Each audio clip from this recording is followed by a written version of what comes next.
আমি বলি কি যে বর্তমান সরকারকে একটা ভূতে ধরেছে। এটা হলো শেখ হাসিনার ভূত। যেই ভূত শেখ হাসিনাকে ধরেছিল, শেখ হাসিনা বিতাড়িত হওয়ার পর থেকে সেই ভূত এখন বর্তমান বিএনপির ঘাড়ে সওয়ার হয়েছে। ভূতটা হলো জনগণকে অপমান করার ভূত। শেখ হাসিনার 15 বছরের শাসনামলকে যদি খুব সংক্ষেপে বর্ণনা করা হয়, তাহলে সেটা ছিল এদেশের জনগণকে নিয়ে উপহাস করা, জনগণকে যখন তখন যেভাবে ইচ্ছা সেভাবে অপমান করা।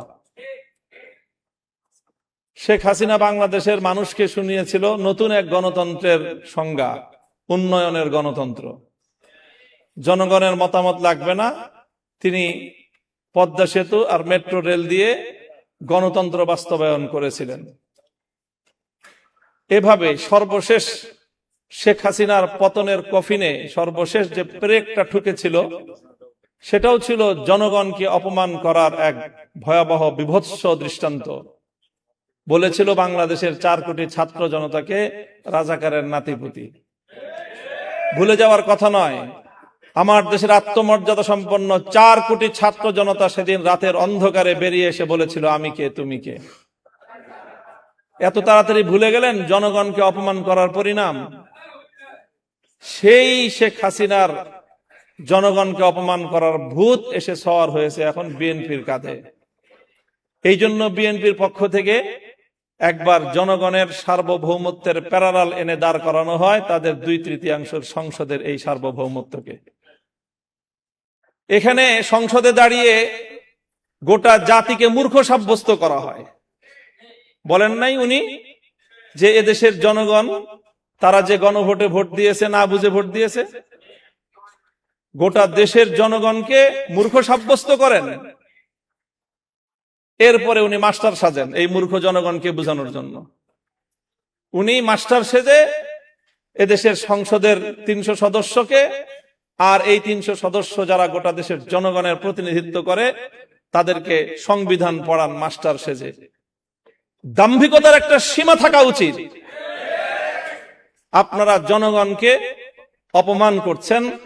এই ভূত আসলে আপনাদের ঘাড়ের নতুন ভূত না, এটা শেখ হাসিনার ঘাড়ে সওয়ার হওয়া সেই পুরাতন ভূত আপনাদের কাঁধে এসেছে। আল্লামা সাঈদী রহমতুল্লাহ আলাইহির একটা খুব আলোচিত দৃষ্টান্তর কথা বলে আলোচনা শেষ করছি। ওই যে একটা আপনার বন্টনের গল্প শুনিয়েছিলেন না, যে সিংহ, গাধা আর শ্রীগাল মিলে একটা শিকার করেছে। এরপরে সিংহ বলেছে, এখন তো শিকার করলাম গরু, হরিণ আর খরগোশ, এখন 3 জন মিলে শিকার করেছি, বন্টন না করে তো খাওয়াটা এটা বেইনসাফি দেখায়। কাজে একটা পদ্ধতি অনুযায়ী তুমি বন্টন করো। গাধাকে বন্টন করতে দিল, গাধা বন্টন করলো, আপনি বড়, আপনি গরুটা খান, আমি মাঝাও, আমি হরিণটা খাই, আর ওই পাতি শিয়াল ও ছোট ও খরগোশটা খাক। তো সিংহ এক চর মেরেছিল, এক চরে তার ঘাড় উপরে পড়ে গিয়েছিল। এরপরে বলল যে শ্রীগালকে বলল, তুই ভাগ কর। না মহারাজ, কি ভাগ করব?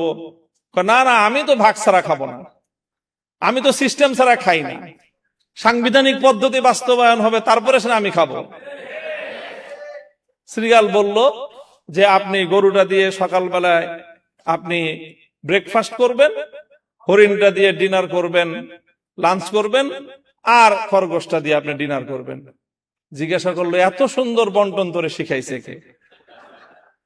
তো শ্রীগাল বলে, ওই যে একটু আগে যে গাধার পরিণাম আমাকে এই উত্তম বন্টন শিক্ষা দিয়েছে। হাসিনার ভূত যার কাঁধে ভর করেছে তাদেরকে বলতে চাই, হাসিনাকে অনেক মানুষ বলতো যে খুব রাজনীতি বুঝে। আমি তখনই বলতাম যে হাসিনার মতো বেকুব রাজনীতিবিদ বাংলাদেশে দ্বিতীয় কেউ জন্ম নেয় নাই। 70 বছরের আওয়ামী লীগকে বাংলাদেশ থেকে ধ্বংস করে দিয়ে গিয়েছে শেখ হাসিনা। শেখ হাসিনা গাধার মতো ভূমিকা পালন করতে গিয়ে সীমান্তের অপর প্রান্তে গিয়ে পড়েছে। তোমরা শ্রীগালের মতো যদি সেই শেখ হাসিনার পথ অবলম্বন করার চেষ্টা করো, সেখান থেকে শিক্ষা গ্রহণ করো, তোমার পরিণাম ভিন্ন কিছু হবে না। ক্ষমতার মসনদে বসলে জনগণকে খুব ক্ষুদ্র মনে হয় না? ক্ষমতার মসনদে বসে শুনেছিলাম ইঁদুর নাকি নিজেকে সিংহের মতো ভাবে।